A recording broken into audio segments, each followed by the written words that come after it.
I dialed one of the 44 authorised UK car services listed on the Redcliffe Secure Network database and ordered a pickup from my location on the Strand in 30 minutes.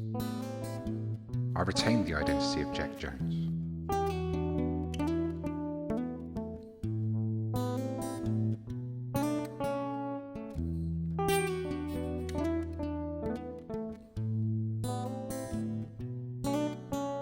I freshened up in the bathroom, surveying my war wounds from the previous night in the mirror as I brushed my teeth.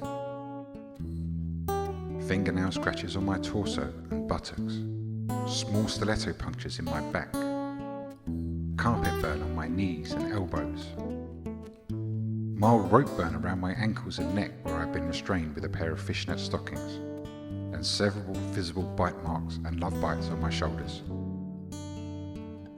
It was nice to have something to show for my £6,000, but these reminders would soon heal and fade.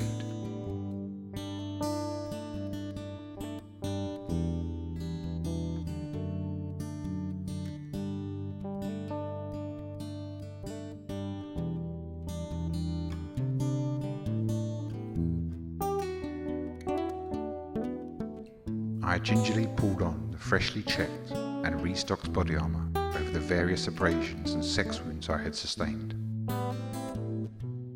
This was followed by the grey Alexander Price suit and a freshly laundered shirt from the hotel service. The only thing left to do was to reclaim the dozen or so digital camcorders I had strategically hidden around the suite prior to the arrival of my guests. These would serve as a more permanent reminder of my encounter. I tossed the cameras into a black duffel bag and pulled on my handmade D&G brown crocodile skin Oxford shoes. I took one last glance around the dishevelled suite and considered leaving a tip for the maid. I decided against it. If you don't want to work for tips to survive, don't end up a maid. If there was one thing Dexter had taught me, it was that there are always options in life.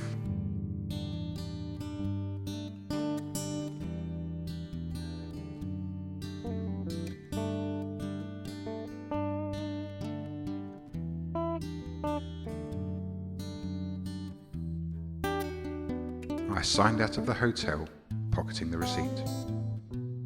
This would eventually be charged back to Redcliffe Consulting Limited by Iris. I pushed my way through the revolving doors to be met by the cool autumnal morning and a waiting BMW 5 Series. I tapped on the window to alert the driver to my presence. He obligingly jumped out of the driver's seat, steadied his grey peaked hat with one hand, and pulled open the rear passenger door. I tossed my duffel bag across the back seat and climbed in after it. The driver retook his seat in the front and lowered the dark glass divider screen fractionally to request a destination. I reeled off an address near the Redcliffe Consulting offices in Knightsbridge, and I settled in for the ride.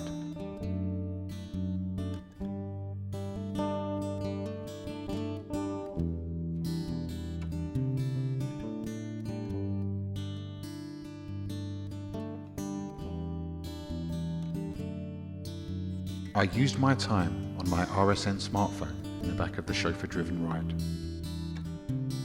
I checked live project updates, daily intelligence briefings, messages, news alerts and market movements.